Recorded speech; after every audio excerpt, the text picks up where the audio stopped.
தேவனுடைய திருநாமம் மகிமைப்படுவதாக. மீண்டுமாக இந்த அருளுரை துளிகளின் வாயிலாக உங்களை சந்திப்பதிலே நான் மகிழ்ச்சி அடைகிறேன். இன்று நாம் இந்த அருளுரை துளிகளின் வாயிலாக எபிரேயர் 11வது அதிகாரத்திலிருந்து சிந்திக்க இருக்கின்றோம். இந்த எபிரேயர் 11 என்பது நமக்கு பழக்கப்பட்ட ஒரு அதிகாரமாக இருக்கிறது. இந்த அதிகாரத்திற்கு நாம் விசுவாச வீரர்களின் பட்டியல் என்று பெயர் கொடுக்கிறவர்களாக காணப்படுகிறோம். இருப்பினும் இந்த அதிகாரத்திற்கு மற்றொரு பெயரும் கூட உண்டு. அப்பெயர் என்னவெனில் விசுவாச மண்டபம், த ஹால் ஆஃப் ஃபெய்த். விசுவாச மண்டபம் என்றும் கூட இந்த எபிரேயர் 11வது அதிகாரம் அழைக்கப்படக்கூடியதாக இருக்கிறது. பிரியமானவர்களே, இந்த அதிகாரத்தில் சொல்லப்பட்ட காரியங்கள் வெறும் போற்றுவதற்குரிய, புகழ்வதற்குரிய, பாராட்டுவதற்குரிய வீரர்களின், விசுவாச வீரர்களின் பட்டியல் மட்டுமல்ல, இது ஒரு வாழ்க்கை முறைக்கான அழைப்பாக இருக்கிறது. It's a call to a life style. இது ஒரு வாழ்க்கை முறைக்கான அழைப்பாக இருக்கிறது என்பதை நாம் முதலாவதாக அறிந்து கொள்ள வேண்டும். இதில் உள்ள வீரர்களை போற்ற வேண்டும், விசுவாச வீரர்களை போற்ற வேண்டும், மாற்று கருத்து இல்லை. ஆயினும் இது அவர்களைப் போல நம்மை வாழ அழைக்கும் ஒரு அழைப்பாக இருக்கிறது, வாழ்க்கை முறைக்கான அழைப்பாக இருக்கிறது என்பதை நம்முடைய மனதிலே நாம் நிறுத்தி கொள்ள வேண்டும். பிரியமானவர்களே, இந்த எபிரேய ஆக்கியோன் இந்த புத்தகத்தை இந்த விசுவாசிகளுக்கு எழுதுவதின் அடிப்படை நோக்கம் என்ன என்பதை நாம் புரிந்து கொள்ள வேண்டும். அதாவது இந்த விசுவாசிகள் இயேசு கிறிஸ்துவை விசுவாசித்திருந்தார்கள், உண்மை. ஆனால் அவரை பின்பற்றுவதற்கான விலை அவர்களுக்கு மிகவும் அதிகமாகிக் கொண்டிருந்தது. அதாவது உபத்திரவம், துன்புறுத்தல், பாடுகள், மனச்சோர்வு, இடரல் ஆகியவற்றின் வழியாக அவர்கள் கடந்து சென்று கொண்டிருந்த நேரமாக இந்த பின்னணி காணப்படுகிறது. அப்போதுதான் இந்த ஆக்கியோன் இந்த நிருபத்தை அவர்களுக்கு எழுதக்கூடியவராக இருக்கிறார். இந்த ஆசிரியர் இந்த விசுவாசிகளுக்கு அவர்கள் தாங்கள் பெற்று அனுபவிக்கின்ற அத்துன்பங்களிலிருந்து, கஷ்டங்களிலிருந்து, உபத்திரவங்களிலிருந்து எப்படி தப்பித்துக் கொள்வது, தப்பிக்க வேண்டும் என்கிற ஒரு குறுக்கு வழியை கற்றுக் கொடுப்பதற்காக இந்த கடிதத்தை அவர்களுக்கு எழுதவில்லை. மாறாக அதற்கு பதிலாக தேவ மக்கள், தேவ ஜனங்கள் எப்போதும் விசுவாசத்தினாலேயே வாழ்ந்து வந்திருக்கிறார்கள் என்ற ஒரு வல்லமை மிக்க உண்மையை அவர்களுக்கு இந்த கடிதத்தின் வாயிலாக நினைப்பூட்டக்கூடியவராக இருக்கிறார். இந்த பின்னணியில்தான் இந்த புத்தகத்தை நாம் படிக்க வேண்டும், புரிந்து கொள்ள வேண்டும். சரி, அப்பேற்பட்ட இந்த புத்தகத்திலிருந்து குறிப்பாக எபிரேயர் 11வது அதிகாரம் 8 முதல் 10 ஆகிய வசனங்களை நாம் இன்றைக்கு அதை மட்டும் சிந்திக்க இருக்கின்றோம். இந்த 11வது அதிகாரத்தில் 8 முதல் 10 வரையிலான வசனங்கள். அங்கே நாம் என்ன வாசிக்கின்றோம்? விசுவாசத்தினாலே ஆபிரகாம் தான் சுதந்திரமாக பெறப்போகிற இடத்திற்கு போகும்படி அழைக்கப்பட்ட போது கீழ்ப்படிந்து தான் போகும் இடம் இன்னதென்று அறியாமல் புறப்பட்டு போனான்.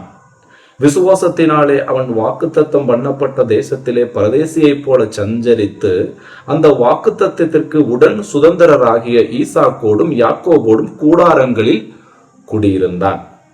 ஏனெனில் தேவன் தாமே கட்டி உண்டாக்கின அஸ்திவாரங்கள் உள்ள நகரத்துக்கு அவன் காத்திருந்தான் என்று வாசிக்கிறோம். இங்கே 8வது வசனத்தினுடைய பிற்பகுதியிலே ஆபிரகாம் தனது தாய்நாட்டை விட்டு செல்லும்படி இறைவனால், கடவுளால் அழைக்கப்பட்ட போது தான் போகும் இடம் இன்னதென்று அறியாமல் புறப்பட்டு போனான் என்று பரிசுத்த ஆவியானவர் சொல்லக்கூடியவராக இருக்கிறார். இதை சிந்திக்க வேண்டும். ஆபிரகாம் இவ்வாறு இறைவனின் அழைப்பை ஏற்று புறப்பட்டு செல்கையில் அவர் கையில் ஒரு வரைபடம் இல்லை, ஒரு மேப்பு இல்லை. எங்கே போகிறோம், அந்த போகிற தேசத்திற்கான வரைபடம், மேப் அவர்கிட்ட கிடையாது. ஒரு கால வரிசை அட்டவணை, எ டைம் லைன் என்று சொல்லுவோம், அது கிடையாது. அதாவது இதுக்கப்புறம் இது நடக்கும், அதுக்கப்புறம் அது நடக்கும் என்கிற ஒரு கால வரிசை ஒழுங்குமுறை, ஒரு டைம் லைன் அவருக்கு கிடையாது, தெரியாது. அடுத்ததாக இவர் சொல்கிற இடத்திற்கு நான் போனால் அங்கே எனக்கு சுகமான வாழ்வு கிடைக்கும் என்பதற்கான ஒரு உத்தரவாதம், சுகத்திற்கான ஒரு உத்தரவாதம் கிடையாது. எ கேரண்டி ஆஃப் கம்ஃபர்ட், ஒரு உத்தரவாதம் கிடையாது. பட் ஆனாலும் அவர் புறப்பட்டு போனார்.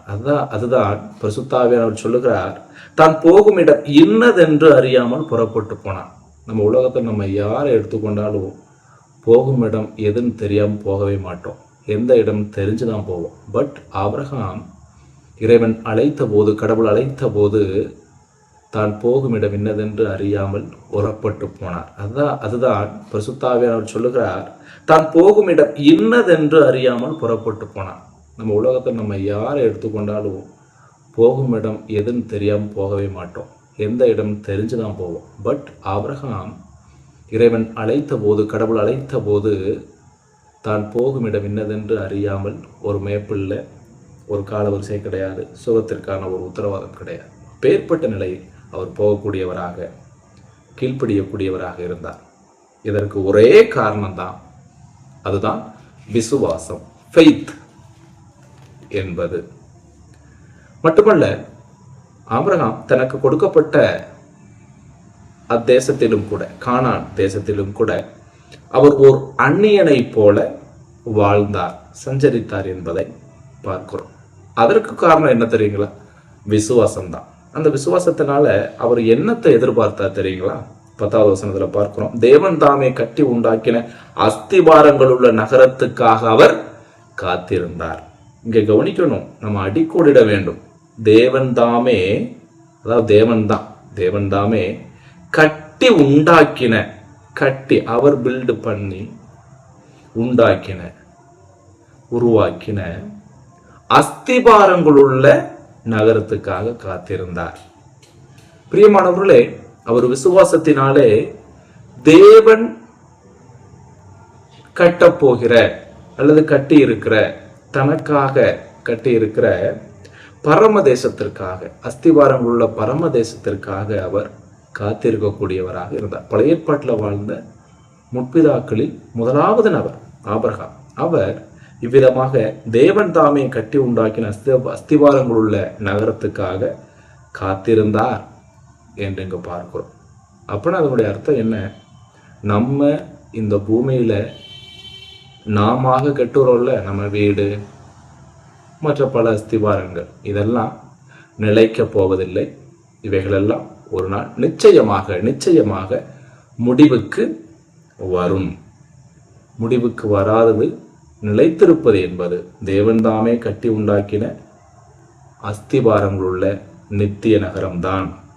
இனி நமக்கு கிடைக்கப் போகின்ற, எதிர்காலத்தில் நமக்கு கிடைக்கப் போகின்ற, நாம் பெற்றுக்கொள்ளப் போகின்ற அஸ்திபாரங்கள் உள்ள நகரம்தான். பிரியமானவர்களே, தேவன் கட்டுவது மட்டும்தான் அஸ்திவாரத்தோடு இருக்கும்.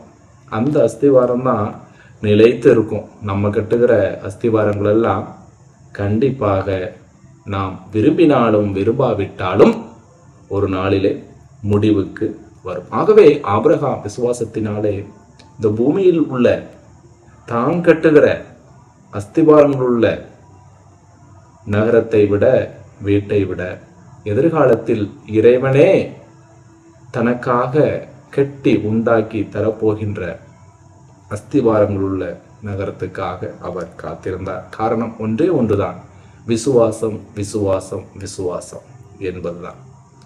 ஆகவே பிரியமானவர்களே, இந்த 11வது அதிகாரமானது இந்த கதாபாத்திரங்களைப் போல, இதில் சொல்லப்பட்டுள்ள கதாபாத்திரங்களைப் போல, ஆபிரகாம் மட்டுமல்ல, இன்னும் ஏனைய அனைத்து கதாபாத்திரங்களைப் போலவும் நம்மை வாழ்வதற்கு அழைப்பு விடுக்கும் ஒரு அதிகாரமாக இந்த எபிரேயர் 11 காணப்படுகிறது. ஆகவே நாம் சிந்திப்போம். இறைவன் நம்மிடத்தில் பேசும் பொழுது நம்முடைய எதிர் விளைவு, அந்த உடனடி பதில் நம்மிடத்திலிருந்து எவ்விதம் வெளிப்படுகிறது என்பதை நாம் சிந்திக்க வேண்டும். ஆகவே பிரியமானவர்களே, விசுவாசமானது பெரும்பாலும் நம் தேவனுடைய எதிர்கால திட்டங்களை தெளிவாக அறிவதற்கு முன் அது நம்மிடத்தில் கீழ்ப்படிதலின் செயல்பாட்டை எதிர்பார்க்கிறது. தேவன் எனக்காக என்ன செய்ய போறார், என்ன கொடுக்க போறார், அது எங்க முக்கியம் இல்லை. தேவன் பேசின உடனே நான் கீழ்ப்படுகிறேனா என்பதை இங்கே நம்ம சிந்தித்து பார்க்கணும். ஆனால் நம்மில் பல விசுவாசிகள் என்ன செய்கிறோம், கீழ்ப்படிவதற்கு முன்பாகவே, தேவனுடைய வார்த்தைக்கு கீழ்ப்படிவதற்கு முன்பாகவே முழு விவரங்களை தேவன் எனக்காக எதிர்காலத்தில் கொடுக்க போகிற, செய்ய போகிற அனைத்துக்குமான முழு விவரங்களையும் அறிந்து கொள்ள விரும்புகிறோம். ஆனால் விசுவாசம் என்பது எல்லா விவரங்களையும், அதாவது எதிர்காலத்திற்குரிய எல்லா விவரங்களையும் அறியாமலேயே தேவனின் குணாதிசயத்தின் மீது நம்பிக்கை வைத்து முன்னோக்கி செல்லக்கூடியதாய் உள்ளது. தேவன் நம்முடன் பேசுவாரானால் எதிர்காலம் நிச்சயமற்றதாக தோன்றினாலும் கூட கீழ்ப்படிதலே சரியான பிரதிபலிப்பாக இருக்கும். ஆகவே நம்முடைய வாழ்க்கையை சிந்தித்து பார்ப்போம். நாம் வெறும் விசுவாசம் விசுவாசம் விசுவாசம் என்று வாயினால் பேசுகிறவர்களாய் மட்டும் இருக்கிறோம், அல்லது அதை வாழ்க்கை பாணியாக வாழ்க்கை நடைமுறைப்படுத்துகிறோமா என்பதை சிந்திப்போம். தேவன் நம்மிடத்தில் எதிர்பார்க்கின்ற முதன்மையான காரியம் அவர் மேல் உள்ள விசுவாசம் என்பதுதான். ஆகவே விசுவாசம் என்பது முழு பலனையும் முழு விளைவையும் அறியாமலேயே கீழ்ப்படுகிறதாய் உள்ளது காணப்படுகிறது. ஆகவே நம்முடைய விசுவாசத்தை குறித்து அளந்து பார்ப்போம், சிந்தித்து பார்ப்போம். தேவ நாம மகிமைக்கென்று நம்முடைய கிறிஸ்தவ வாழ்க்கையை கட்டமைத்து வசனத்திற்கு கீழ்ப்படிந்து நடப்போமாக.